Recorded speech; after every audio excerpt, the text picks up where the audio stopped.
We could be covering anything from, unfortunately, a lot of the violence in Juarez, which means we'd go across the border and do a news story, to the other day we did a story about pecan thieves out in the lower valley, to if we travel, we go into Arizona. We did a story on the border fence, an update on that. So really the topics run the gamut, and it depends on where we are when we do the story. But basically we get up, we have a story planned out.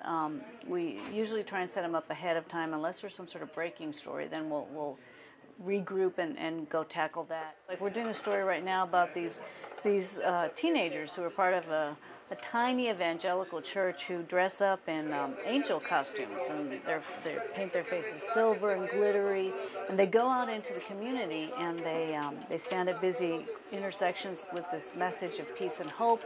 But they also go to crime scenes, which can be risky because sometimes you still have some of the people involved in the shootings on the scene. They go there to bring the victims a message of hope and comfort, and they also go there to send a message to the sicarios, or the hitmen, saying, repent, murderer, and Christ loves you. And they have another message there for the police officers, who they can be corrupt, saying "Policía corrupto," also Christ loves you. So it's an interesting message. It's a very different way of reaching out, and it's very dramatic. So those stories where people still have hope and they're trying to do something important in their community mean a lot. We're based on the U.S. side. We're based on the El Paso side. We don't have the luxury to respond to like every crime scene that's in Juarez every day. We just don't do that. Our purpose is to do television news stories, as far as like on the Mexican side or on the U.S. side, in relation to the cartel violence and everything that's happening in Mexico.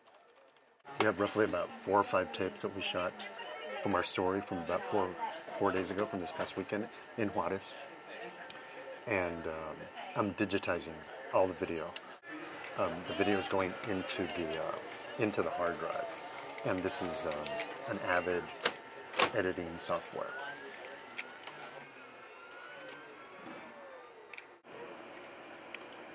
Like for the promo, I just gave them the angels at the major crime scene, the big crime scene, and some tights of the crime, and then a little bit of one of the intersections. Okay. Just a quick. Yeah, big shots of the angels. Yeah. Okay. Yeah. Okay. So little kids, that's very typical at the crime scene to see the little children. Also, they've seen so much.